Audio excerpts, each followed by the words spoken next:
daggum dorks. Ole, ole, Ole, ole, ole, ole. ole, ole, Not ole. USA, not USA. Oh. Hi, everybody. It is Matt here with a very special guest. It's my good buddy Danny. Danny was a groomsman at my wedding. I was the officiant at his wedding, which is still one of the greatest honors of my life.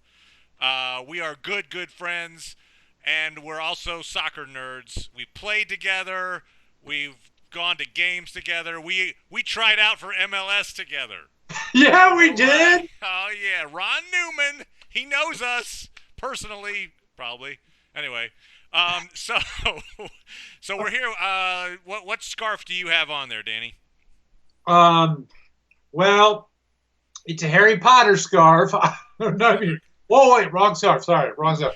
This is just my conventional sporting Kansas City scarf. Oh, I like it. I like it. Sporting KC, baby. Here we go, all the way. Sporting KC.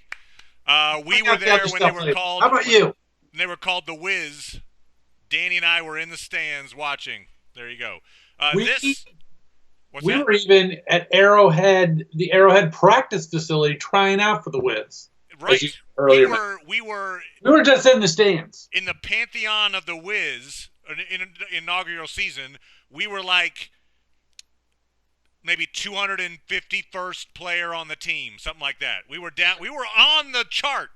There was a time if enough people had been hurt, Danny and Matt get a call up, and we're playing in the first season of MLS. That's all I I'm saying. checked the medical logs so much, and they didn't have the internet, so I had to drive to Arrowhead. And then you have to drive to all the players' houses. It took a Are you long hurt? time. Are you hurt? Well, most of them couldn't afford houses. The pay was so cheap, but you go to the youth hostel. Then we would compare notes. Oh, looks like Thomas Jenkins, he has a cough. I think he's going to be out this week. All right, that moves us up one. All right, anyway. All right, so this scarf is my grandma knitted this scarf decades ago. I want to show you how freaking huge this thing is. It goes on for decades, miles. But it's the Eintracht Frankfurt scarf, and you can wear it with pride, and I am right now, Grandma. All right, there we go. Boom. Bring So, it, Granny. on top of my Han Solo polo, which I got as a gift. Thank you, Casey. Appreciate that. All right, anyway, here we go. So what we're talking about is actually a very sad occurrence this year. Danny and I, as we do, is we text each other throughout every single USMNT game. So Friendlies, in this case, qualifying, non-qualifier, qualifiers. as they might. So it was just they went to play Trinidad and Tobago. It was the last game of qualifying. They needed a win or a tie. They could have still gotten through with some luck and a loss. All things went wrong, and they're out. And they Okay, were out of the in World Cup. retrospect, should we have talked like this? Man, we have a really big not qualify for the World Cup game coming up. We've got to watch it. Yeah.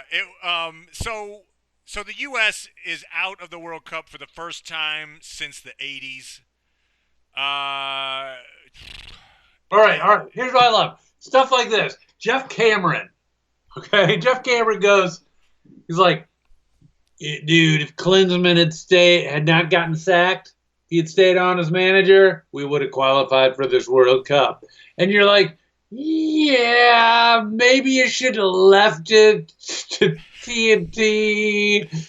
Like, we're playing their B team. Here's the weird thing that's about that is that's true to say that Klinsmann, who lost the first two games of the qualifying before getting canned, would have won it for him. Is debatable, but I will say that in Cameron's defense. And he's a defender, by the way, which worries me that he needs somebody else to be in his defense. That's right. Because he's should about be to be defending a defender. himself. That's but right. that's not his... in the defense of the U.S. defense. In defense of my defense. Because they can't defend themselves. He was actually pretty offensive to his defense of his defense. All right, anyway.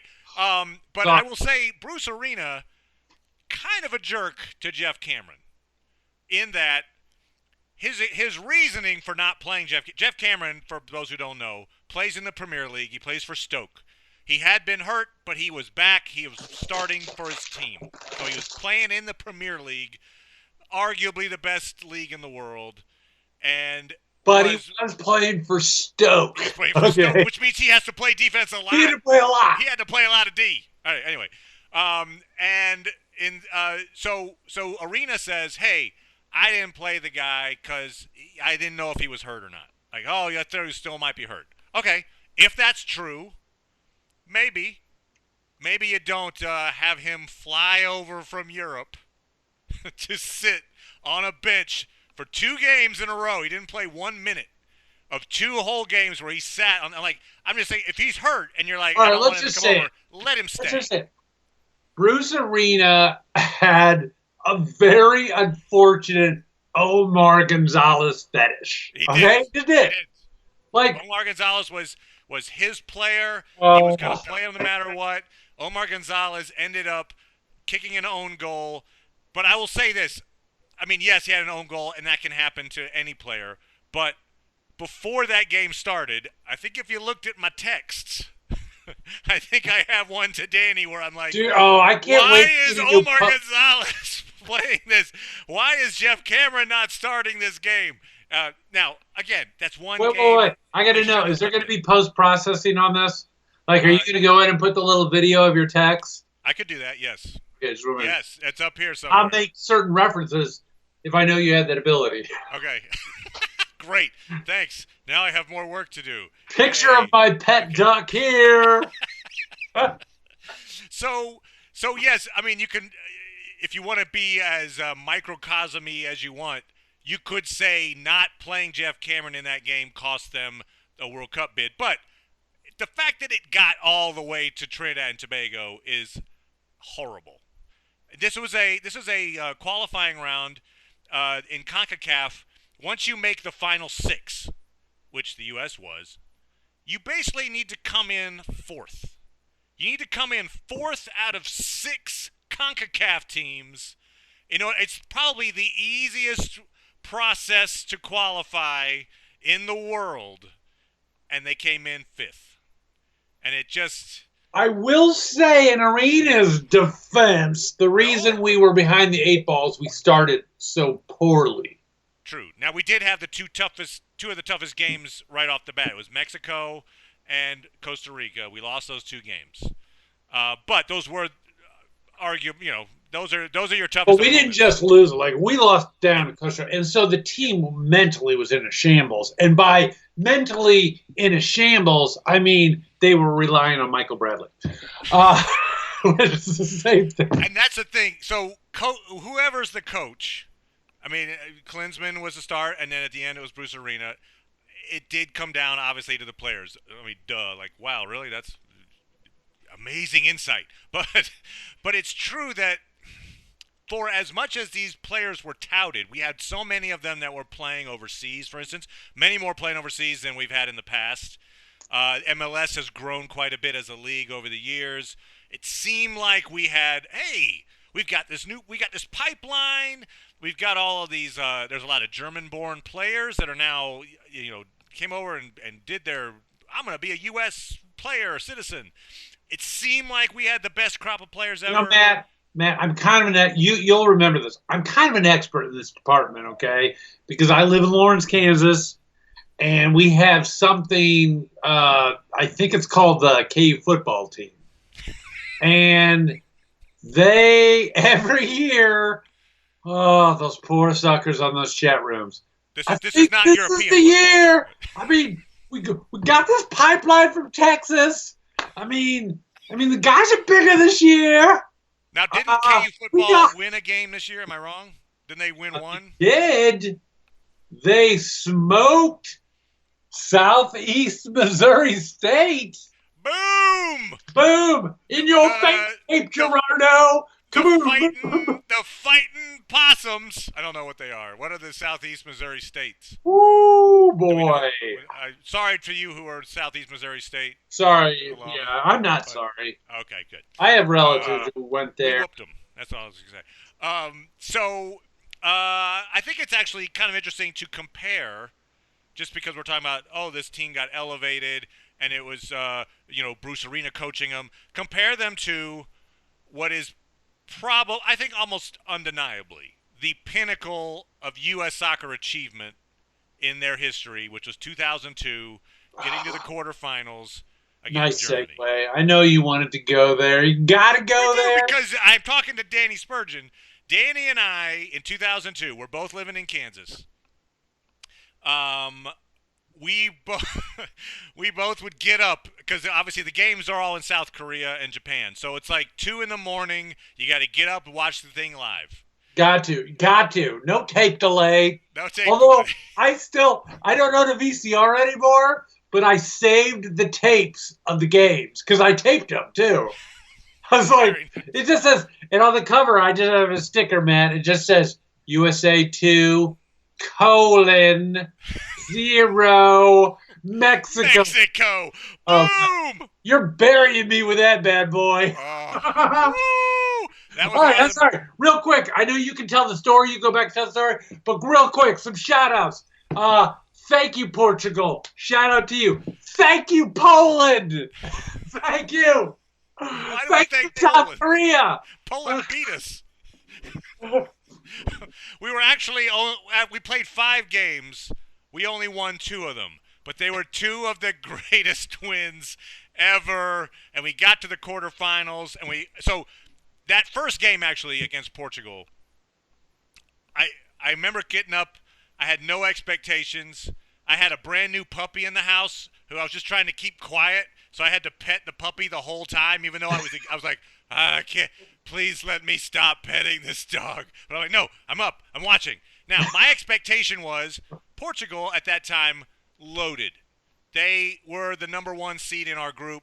They were expected to win and go on to the next round. Yeah, they were in the conversation for who could win this. Right. They were like the dark horse. They were calling it their golden generation. Yep. Which is, it was pre-Ronaldo, again, the opposite of what we have right now. We have not the golden generation. So, Michael Bradley, I think, by the way, just to finish off on that topic, sure, I think that's a lot of what's going on. And people forget, sometimes you have your golden generations, sometimes you don't. And we don't. Okay. Before we jump into that, then let's do this. Let's compare, because this is Bruce Arena coaching both teams. Bruce Arena's coaching the 2002 team. Bruce Arena's coaching 2018. All right, so let's just match up a few of these positions and see who you would take. So you just brought out Michael Bradley. I know who I would take. But center midi, the 2002 Claudio Reyna or the 2017 Michael Bradley? Oh, my God. Claudio Reyna. Claudio Reyna. Boom. Let's see. They haven't been able to match born and learned to play in Argentina, or the kid who really hung out around Princeton soccer a lot? And whatever. Michael Bradley has done well for the team. I'm not. Yeah, he did that one. It was February 8th. Okay. I remember that, and it was for like an hour there. It was an hour. It wasn't during the game, but it was like an hour and a half before the game. He was amazing. He was good. He was the way he interacted with the fans, and like he signed a couple autographs, and then he's like, "Guys, I gotta go," and Ray was like, "That's Michael Bradley." Anyway, Michael Bradley. I'm throwing confetti. This is Eric Davis confetti. It's special. This is Eric Davis confetti. Whee! Ah! Ole! Okay, so you got upgraded midfield. That's 2002 to 2017. All right, Claudio Reyna. Boom. I almost hate to do this, but a 2002 Brad Friedel versus a 2017 Timmy Howard. It's tough, but I think Brad Friedel! Brad Friedel! Now, that's it. I know you. See, in America, you've been trained to think, oh, that's a close. That is not a close comparison. 2014 Timmy Howard. Awesome. That game against Belgium he had in the World Cup. whatever. But 2017, Timmy Howard 2017, trying to stay in the Colorado Rapids lineup. That's so there's a thing there. Center back Omar Gonzalez or Eddie or Pope. anything. You tell me, Eddie Pope. I'm telling you, Eddie Pope would stand up to most of the center backs that are possible now. You know what? If he wasn't so injury prone, Jeff Cameron. He brought glory to not only the United States but also those North Carolina Tar Heels. Here we go. You know, I can't remember my anniversary, but I do remember where all the people in 2006 went to college. All right, how about this? Watch this. I love you, honey. How about defensive midi? Okay. Oh. You got a choice of Chris defensive Armas? midis. No, Chris Armas. Well, Chris Armas wasn't. This would be Pablo Mastroeni, I think. John O'Brien. Oh, no. John O'Brien's playing more of an offensive midi. Who? But, so I think it was Pablo Mastroeni versus, let's say, Danny Williams. Why am I forgetting his name? The guy who's like a cross between Joss Whedon and a plumber. Can I tell you why? Dax McCarty. Wait, can I tell you why you're forgetting his name? Joss Whedon, plumber guy. You just asked, why am I forgetting the current U.S. national team? Because Jermaine Jones you're has like aged out. Every reasonable human on earth. So I'm going to go with Pablo Mastroeni as a better defensive midi than the ones we have now. And he was young. He was a little over aggressive. He was the Jermaine Jones of his time, but he was 10 years younger. But he would go in a little hard. Now, Chris Armas is like my dream. If we could just have a hard-working guy who won every ball, didn't turn every encounter into a yellow card, potentially a red card. But I would take Pablo. Pablo was kind of his replacement, and he was fine, and I was happy with him. So I don't think we have an upgrade at defensive midi from 2002 is kind of my point. I mean, if Jermaine Jones in his prime, perhaps. But by now, 2017 Jermaine Jones, How many U.S. players have you already said, blah, blah, blah, in their prime? Like, right. qualifier. Okay, like, forward. If he was Lionel Messi, qualifier. Now, at forward, I would say we have reasonable subs for the 2002 versions. Now, Brian McBride did very well in the World Cup and is great in the air, and that was his thing. He could win head balls, and he threw his body away trying to win them all the time. And he broke his eye sockets a lot. I thought that was pretty loyal. But, so, versus, for instance, Josie Altidore, I don't know, you probably take Josie Altidore, but it's not a huge upgrade. Josie Altidore, no, Matt, no. You also had a young Landon Donovan outright, so that's probably like Pulisic. Yes. Pulisic and Landon Donovan are kind of in the same, boat. Remember a month before our glorious World Cup cycle, we were talking about how DeMarcus Beasley as a youngster, he had speed, right? Oh, he had speed. He would just run outside. Midfielder. Okay? But he was like, he went to the Kobe Jones school of playing soccer. He's like, go run outside, let the defender push you out of bounds, and then complain that you've been wronged. Okay. But like he could actually beat. He was like the next gen. He was next gen at the time, and then he continued to stay on the team for 3 decades. But he stayed in. He started cutting right before that World Cup. Remember, he could cut. He suddenly would like go in one direction, but he'd cut inside, and we were all like, "Oh my God! Revolution in U.S. soccer!" And you know what? He did. He was awesome. Now, probably didn't want to keep him on the team, 12 more years, and put him in as the last guy back against Brazil, okay? Yeah, probably Who not. would talk about that breakaway?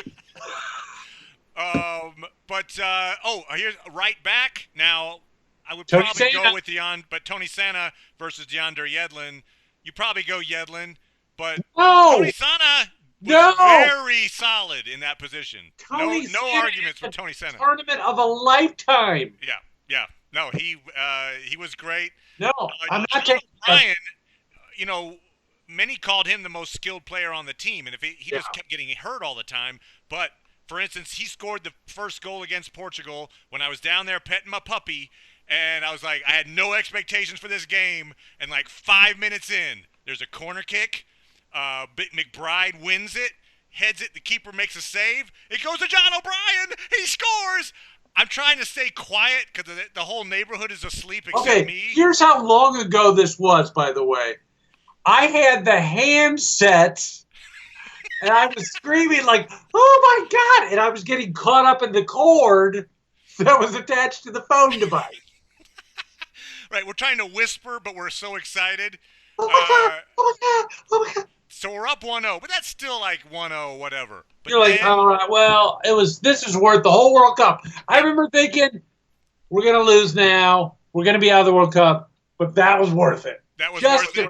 We had a lead. We had a lead for a while. Well, a few minutes later, we get the lucky bounce, and it's Landon Donovan trying to cross it. It deflects off their defender, goes in. And you couldn't even tell it went in at first, and then you're like, oh, my God, that ball went in. We're up 2-0. Holy crap! This could happen. Suddenly, I'm like, this could happen. We could win this game. And I'm like, oh, God, can we just hold on? This will be great. Then Didn't we talk like as soon as we said that? Didn't we say, oh, my God, I think I'm going to just jinx us? Yeah, I think you're right. Well, God, we just jinxed ourselves. What is the hardest lead to hold in soccer, Matt Bryce? 2-0. Yeah. 2-0. Hardest lead. The hardest lead because the one team inevitably gets a little self-satisfied, and the first team, the team that's losing, thinks if we just get one goal, we're back in it. Go, go, go, go. So that's in mind, and we're like, okay, this still isn't over, and this team's really good. Although I have noticed now that I'm coaching second and third graders that the hardest lead to hold seems to be 19-8. But that's another topic. Okay, that is a tough lead. Those happen all the time. It feels a little more like an all-star game in other leagues. A little higher. So now it's 2-0. It seems a dream is happening, but it still is in doubt. As if we had not scored the third goal, that would have been a tie game in the end. But so here it is, still in the first 20 minutes of the game. Tony Sane, we just mentioned, races down the right side, beautiful cross, diving power header by McBride. I mean, he couldn't have scripted it. I mean, literally, it's a beautiful play. It's probably just the prettiest out-and-out goal we scored in the tournament. Boom, 3-0 against the Giants. I was crazy. And it is an irrational thing to think you can win this game. Because citing that Brazil again, well, I remember when we went 3-0 to them and lost 4-3. And we thought, and it wasn't even close. It's like, we were so grateful to only lose 4-3. Right? I'll say this. Think of this. The previous World Cup was 1998. Most people say that was our worst outing until this time. We scored one goal. We scored one goal in 3 games. We have just scored 3 goals in 20 minutes at this point. And I was like, anyway, beside myself. We hang on for the win, 3-2. That game was amazing. But then it's set up, so we get through. Danny and I are on the phone in that last game when Portugal hit the post and it didn't go in, and that meant they lost to South Korea, which meant we got through. Then we beat Mexico. That was our rivals. So ridiculous, that ending. I mean, I have never rooted so hard for teams I could care less about. That was because we were in the process of getting blown out by Poland. We basically kicked our own selves out of the World Cup. Right. That seems to be a reoccurring theme here. But we're like, no way. It was Poland and South Korea, right? Well, Poland beat us, and it was Portugal playing South Korea. Portugal, South Korea, right. Portugal had 2 red cards. So they're playing with 9 men, and they still almost tied that game, and they came within a post of tying it. They were peppering them. They're peppering the South Koreans. I was like, They're please hang much on, better South than them.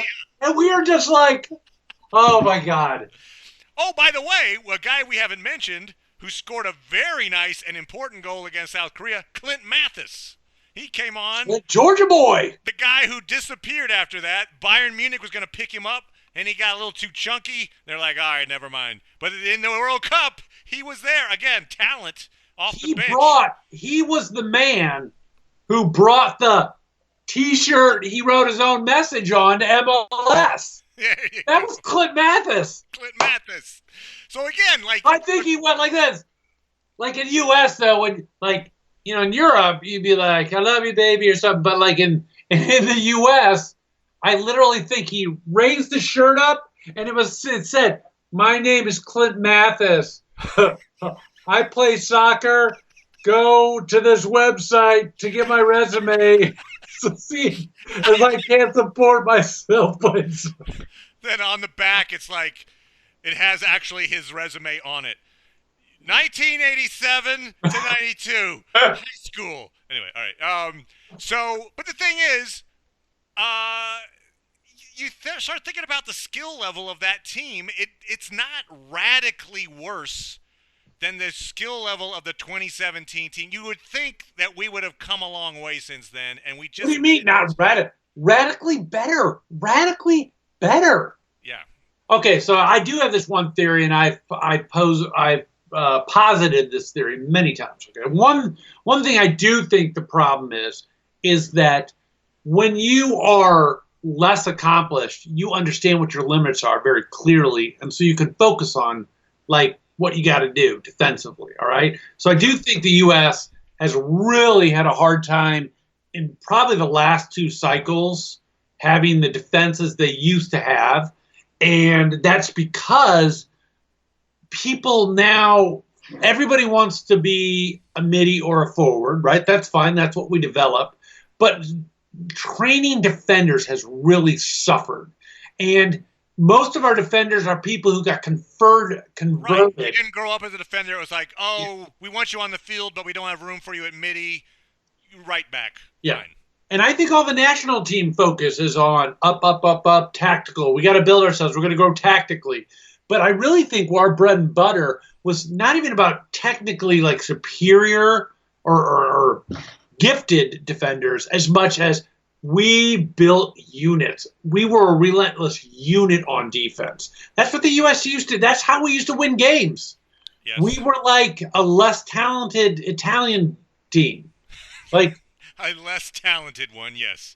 Well, yeah, but you just, you know what I mean? But like now, kind of piggybacking on that topic. Like, do not go up. You are not good enough to go up. That's basically how it works. Do not, no, never. And then, it's like Tony Santa. Yeah. They sent him up the wing. That was like a revelation. We're like, he never went up. Send a guy up? Frankie Haydick? Is he going up? Anyway. So I think on that topic too, perhaps there's this problem as well. All through 2002, even maybe into 2006, and definitely before that, we didn't think we were good enough to be anything other than a counter team.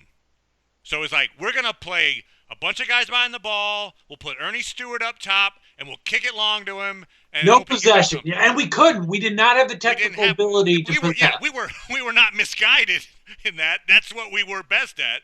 But I feel like as the team became like, oh, we're the cream of CONCACAF now. We have to, be better. We had to transition from we're not a counter team in CONCACAF. Right. We're supposed to be the offensive pushing team. Right. So and our we team just didn't have that ability. Our players have definitely gotten better, but our team has not. Like if you would say individually, do we have players that just like can beat a man one-on-one? Yeah, maybe I would say. But Christian Pulisic would be your prime example of like here's the thing. Dude who's really good and could take a guy on and beat him at will. Yeah. Like the thing is though, people don't know their jobs like they used to. Like like our defenders are, our defenders are always guys who can run the wing now, but they don't defend as well. Right. And you're like, the number one job is defense. And you're like, I love that, DeAndre Yedlin can run up there and then kick a ball out of bounds. But just stay back. I don't care that his closing speed is so great. When he gets beat, he can recover. I want the guy who just stays back and plays defense. I agree that having 4 in the back doesn't really help you if you push 2 of the guys forward all the time. I am okay, actually, with the way we're going. I want my wing backs to go up. That's how soccer's changing. Yes, but in getting better, we've actually gotten worse, is what I'm saying. Right, that's how it's happening.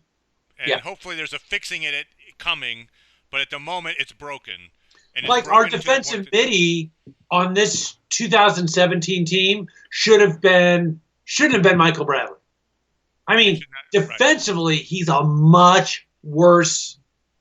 Like, everyone talks about what a great defender he is, but he is not a good defender. He's not a good defender. No. He runs around the field. He gets his mileage. He is adequate, and he probably has a place on the team. But I don't know that he has a place as a starter on this team anymore. Anyway.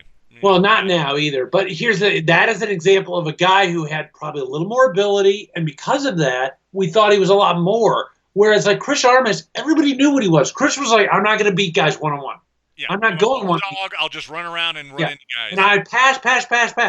That's who I am. I'll be there for you, and I'll immediately get rid of it. Okay?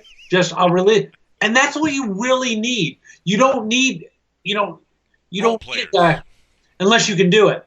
So we're moving up. I guess what I would have hoped, and I think most people would have hoped, is we'll have some growing pains as we transition from a counter team into a full-on, attacking, pressing team, but it won't cost us the World Cup. Surely, even at our worst, we'll still finish in the top 4 in CONCACAF, and we'll get through to the World Cup. And then, we can get better over that time, and we'll try this out in the World Cup. And so when that happened, that we were so bad that we didn't even qualify, it was just like, oh, my God.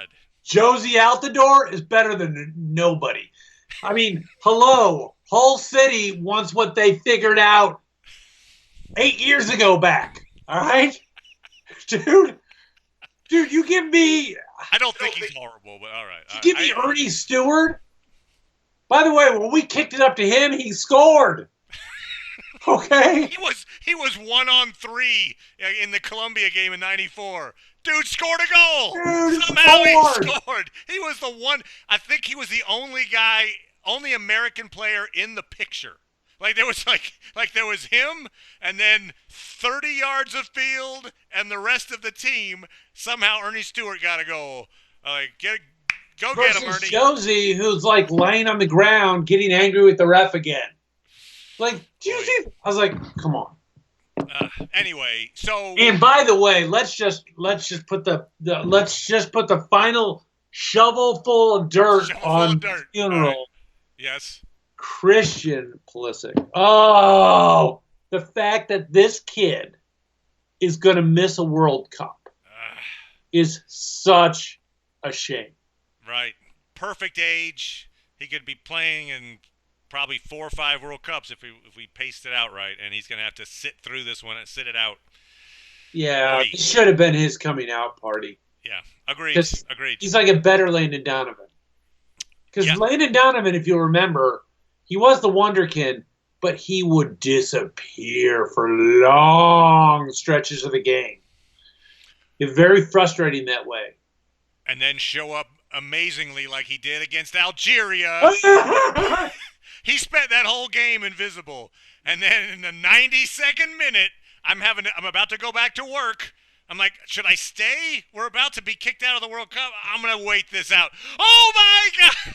I mean, seriously, dude, I'm sorry, but like us missing the World Cup, I feel like we deserve it, okay? There's just been so many oops, Joe Hart let the ball go through his legs. Like, we don't deserve that. Right? So you remember Joe Hart? Oh, no. It wasn't Joe Hart. It was a guy who is no longer playing. Green was. But yeah, He was doing a Joe Hart imitation. He was doing a Joe Hart imitation. That was odd. We tie England because the dude basically threw the ball in his own net. It's like, here it is. Ah, let go. Take that. It's like It was like, I'm sorry, I'm making this political. U.S. soccer can be a little like hanging out with Trump fans.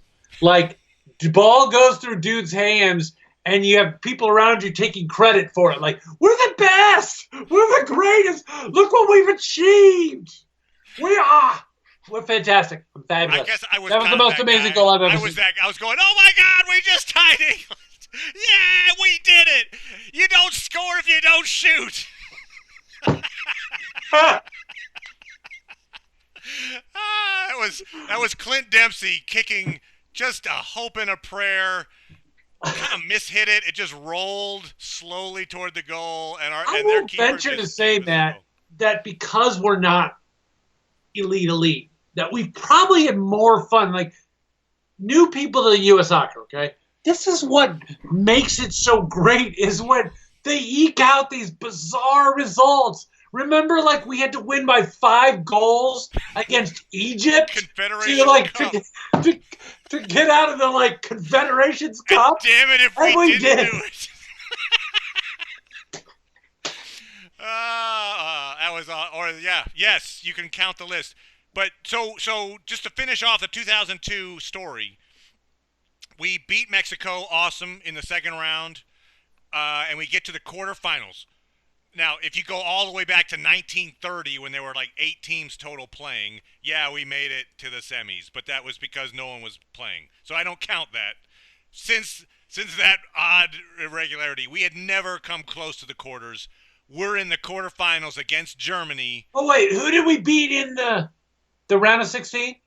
It was Mexico. It was they were. Oh, what? Oh, okay. Well, who did we beat? I think it was Marco's team. I forgot again. I think it was Mexico. I'll have to look it up. Hey, here's a new rule. We got into Matt and I have this rule privately, but we kind of broke our rule for this podcast. But I think from now on, if we ever do these again, let's say we got to do this again. Okay. We can't say the M word anymore. Okay. All right. So be it. All right. It's Marco's team. Marco's team. So actually, okay. Before I get into that, this coming World Cup, obviously U.S. not in it. I will be rooting for Germany because I spent several years there growing up, and that's my second tier team is Germany. Go Germany! They also happen to have won it last time, so I'm like yay, the winning team. I'll root for them. But as it turns out, I do have a pass with them. Danny, who are you rooting for this World Cup? U.S. is out of it. Who are you going for, sir? All right. Well, my son and I got these sweet Switzerland jerseys off of Soccer Direct. Okay? All right. Every once in a while, like, here's the great thing about being in America, man. They sell these jerseys, and, like, they'll just be like, all these non-good countries, as Trump would say. And the jerseys prices just fall. And, okay, now I figured this out, Matt. All right, yes. Because my wife has some Slovenian heritage, some Polish heritage. Sure. And everybody was getting Slovenia jerseys, T-shirts for their Slovenian family reunion. Why not? And I was like, you know what? Instead of that, I'm going to see if I can find a Slovenian soccer jersey. And I went and found a Soccer Direct. And it was really funny because it was like, everybody in Europe pretty much has decided that's the worst jersey in the world. Oh. They're like, oh, but Slovenia sucks. But, dude, is it because the team sucks or the jersey sucks? The jersey, the team, nobody cares about them in England, apparently. All right. This jersey is a gorgeous green jersey with the Slovenian mountains. And I was like, oh, my God. So I got myself that. And then I got addicted. I was like, wait a minute. The Swiss jerseys are on sale. And I was like, I'm getting one for Nate and me. Because Nate's kind of getting into it. He's got a Pulisic jersey, Dortmund jersey, right? I was like, let's just do it. Let's have fun. Soccer's about fun. So I might root for Switzerland, even though I watched them play, like the playoff They've got a couple of good, Premier League players on the team. They've got a, they're. I don't think they have any chance of actually, No, I don't. winning it, I don't but think. that's okay. You don't have to root for. So you're rooting for the Swiss, or are you rooting for Slovenia?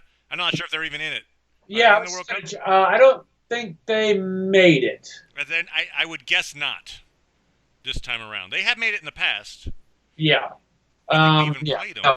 Anyway, But I am actually really excited. Like, you and I have watched soccer so much that I think young Dan, right? I felt so many events where, like, oh, it's a Super Bowl, my team's not in it, I hate it. Oh, my team got knocked out of the basketball tournament, I don't even want to watch anymore, right? But I feel different about this World Cup, and I'm very surprised by it, Matt, that I'm authentically just excited for soccer.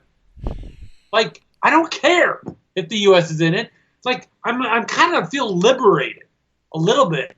okay. Like, All I'm right. not going to be like, oh God, I got to explain to everybody why the U.S. didn't qualify. I I was like, think I'm going to feel a little like that, but okay. No, but I get your point that there's still, I mean, the tournament itself transcends the U.S., in other words. Is what you're yeah, oh saying. yeah.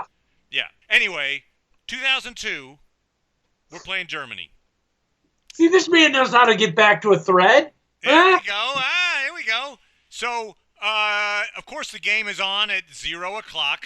Uh, and Danny and I are like, dude, we're doing this.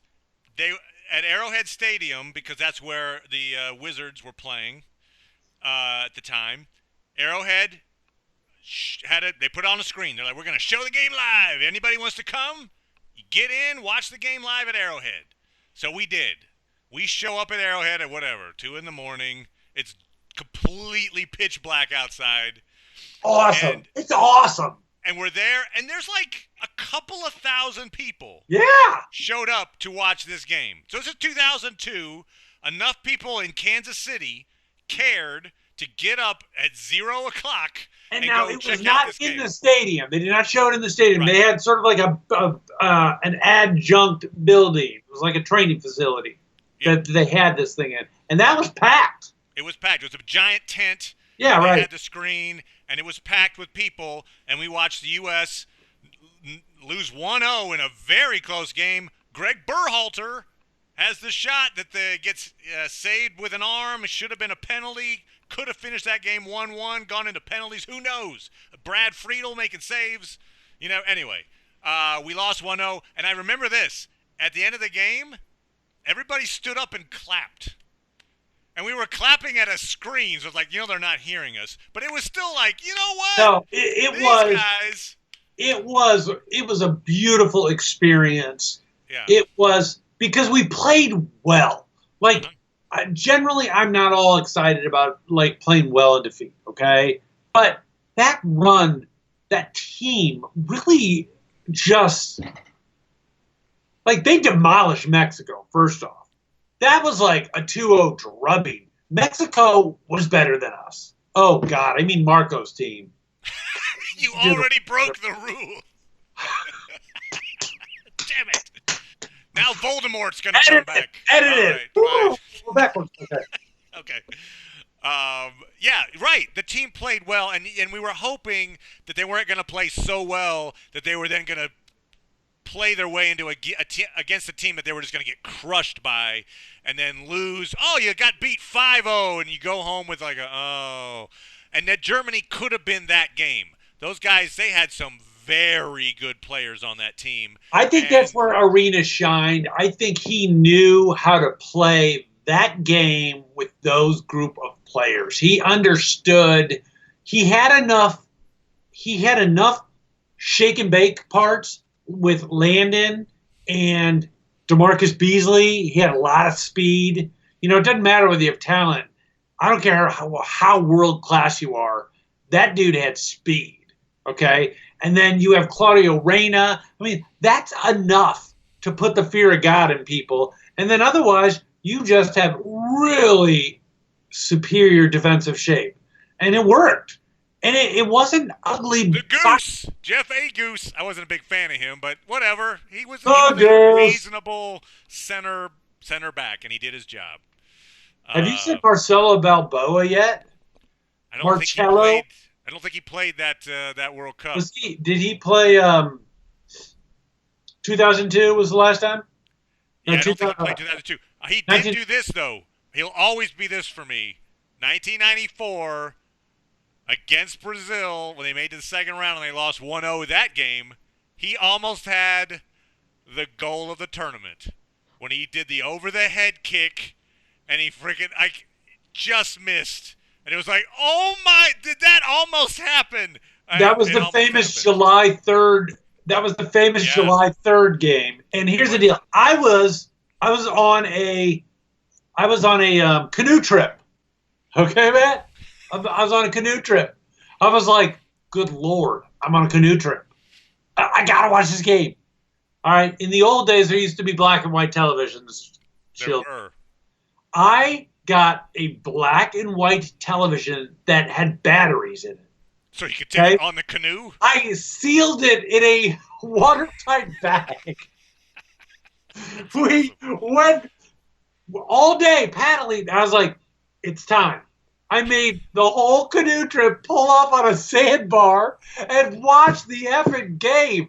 And literally, we're in the middle of, I don't know where, going, on a little teeny screen. We're all like, Tony Miola. Oh. Very nice game. And that was where Tab Ramos got his head cracked. Yeah, exactly. Skull cracked. He's the coach now of the, under 23s, under 19s? Yeah, he was the U23s, I thought. They were thinking he might be the coach that came into. Yeah, he was one of the arena possibilities. Yeah. So anyway, but we that was 2002. 1994, we should say, also is memorable for those jerseys, which are perhaps the ugliest jerseys. They were called the Stars and Stripes jerseys. They were, but they didn't just have big stars and stripes, and they're kind of like 60s, 70s curves, like stars and stripes. But they were denim. They were denim, and they were deliberately not symmetrical. They understood America, but they did not understand soccer jersey. Like, here's the thing, really, for Americans, what I like is a lot of Americans were like, I do not see what's wrong here, people. I don't understand what's wrong. That's brilliant. We're Americans. They're denim. I think the only thing that can rival that jersey was, and I'm not a golf guy per se, but there was a Ryder Cup that happened somewhere after that where the U.S. team had these brown shirts that had like photos, I think, of people on them, like in like 20 photographs. I think they were sponsored by Visa. You could actually wear the shirt and purchase things at quick shops. That was hard looking. I think that was actually worse. They had a barcode on the back. On the back. It was actually a vending machine. You could push a button and then a candy bar. They had like a little USB, what is it, UPS symbol, barcode. You could scan their boop, boop, boop. Oh, cool. I'd like a Hershey's. Boop, boop. Oh, thanks. Anyway, that jersey might have been worse, but no other jersey I can think of offhand was worse than that U.S. jersey. Quick. Name a jersey of any sport that's just awful, but you secretly love. I ain't seen that denim jersey. This doesn't qualify exactly for that, but it's a jersey that grew on me. The first time I saw it, I was like, ugh. And then I was like, maybe I should get one of those. And it was the bomb pop jerseys for the U.S. Yeah. The ones that had the red top and they blue. I was like, the first time I saw it, I was like, good God, no, those look stupid. And then the more I saw them, I changed my. Yeah, that was actually a really brave choice. And you know what? Here's the thing. Like bomb pops. That was the whole point. I mean, they did. It looked like a human bomb pop. So soccer is like all sports, but especially soccer, they have a challenge, right? You want to reference soccer tradition, but you want to take your own spin on it. So it's very, very hard. And you're pretty much working with stripes and diagonals, okay? Because that's the tradition of soccer, right? So to take this notion of 3 uneven bars but still have it reference the stripe, thing of soccer. It was very soccer and yet very uniquely American. Not just because of the colors, but because of the pattern. It was like, it felt like. I felt like they were maybe like extras in a Star Trek movie or something, but in a good way. I'm like, I wouldn't mind going back to those. Unfortunately, I think one time I saw Omar Gonzalez. They did a close-up, and I saw him actually say this. Beam me out of here, Scotty. That's when the center of our defense at the time. Yeah. Oops. Maybe. We ended up playing that game with 10 men. It was a real bad thing. It was a problem. Where did he go? Where's Omar? At least we know now. At least we know. I think we won because we weren't counting on him to actually play defense. That's right. By the way, that guy would kick our ass if we played against him. That's how bad we are. Yeah. Yes. Yes. By the way, my dirty secret jersey is the bright orange Houston Astros jersey. Love it. All right. You know that nasty one? Yeah. Oh, I know it. I would not say I love that one, but all right. Love it.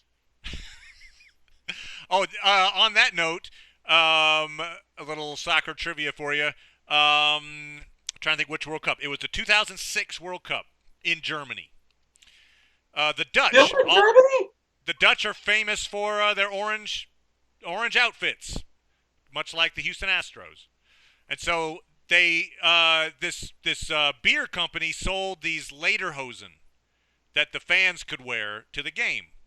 So all these Dutch fans came with this lederhosen, but it also had the brand of this beer on it. I forgot the beer, but whatever. Heineken. It was not Budweiser. Right.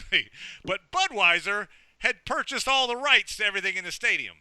So these fans bought tickets to a World Cup game. That's expensive.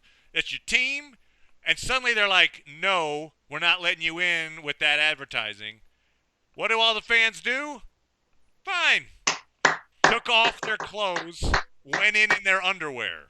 Hey! They took off the later. Like, fine, all right. Is it better if I go in my tighty whities? Yes, it is. Welcome. So they let them in their underwear, but not with lederhosen with advertising on it.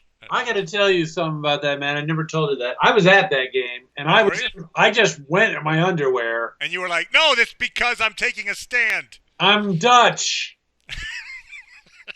You could pass for Dutch. I think you could. In fact, tall, I went blonde hair. World Cup in Brazil, and I went naked. I was like, I'm Dutch. It didn't work so well. I didn't get into that game. Yeah, you didn't get into that game. Hey, I went to the grocery store last week naked, and I was like, I'm Dutch. I'm going Dutch with a friend. So I was just there in my underwear, and I'm like, don't you remember that 2006 World Cup game? All right. So I think this is an homage. It's an homage. So we have. I think we've covered this, sir. We're going on an hour here, so I think it's a good stopping place. Any final little last words here on our Dorks on Sports segment? I love soccer. I love it. He's coaching. You're coaching your kid. How cool is that? Seriously, if you get an opportunity to coach soccer, say yes. It is such a beautiful thing to share. It is. I mean, and here's the thing. I want my son to be who he is. And he's actually really good at soccer because we've played ever since he was a little guy. We actually play out on our deck. We play with a wiffle ball to work on our control all the time. So he's actually got really sophisticated foot skill. Get ready for the next World Cup. Here we go. But he's not that into it. Like, you know what I mean? Like, he loves during the game, but then he wants to go read Harry Potter. So you don't need to be all or none. That's the one thing I want to say about soccer and sports in general. You can love soccer. Maddie and I, we love this game. It's part because we played it, but part just because it's silly. I wish Americans humans. Be into sport. Be into theater. Be into comedy. Matt, we really should say how else we know each other. That's right. We did the comedy thing together. We were on stage many, many times. But yeah, agreed that this, the notion of like these teams. Oh, you're good enough. Well, you better get on one of these teams that travels the world, and you'll never see your friends or family again, and you're gonna stay every night in a little hotel room, and we're gonna train you 14 hours a day. You don't have to do that. You could just enjoy playing soccer and play with a wiffle ball in your backyard. All right, we're gonna finish out with the tune that when we suddenly got good in 2002, and suddenly the team was going to the quarterfinals. There were no cheers because no one expected them to be in the thing long enough to cheer. So we had to requisition another team's cheers. The cheer we stole was the Danish. Denmark. We are red. We are white. We are Yankee Dynamite. We stole from the Danish, which pretty much is the history of the U.S. We just take from everyone else and make it our own. And then when we do it ourselves, it's really awkward. Yeah. Goals for the red, white, and blue. Goals for the red, white, and blue. Our legs shall never tire. Our hearts shall see us through. Goals for the red, white, and blue. Beautiful. Well, that is one of the best songs of all time. All right, we're done. Hey, Pat, I love doing this with you. This is a beautiful thing. There's a World Cup coming up. We can do soccer talk for days, and we probably will. World Cup this summer. Even though the U.S. isn't in it, we're going to be watching and texting each other notes. Hey, we should probably do this off-channel, but why don't we promise our audience to do a nightly 10-minute World Cup wrap-up? Boom. There, get it. Dorks on Sports. Done. All right, so Danny, awesome. I will see you. And bye. Hey, subscribe if you want to get more Dorks on Sports because it's coming. He's an amazing dork, people. Danny just promised, so now we have to deliver. But yeah, so bye everybody. Thank you, Danny. You're awesome. Thank you, Maddie.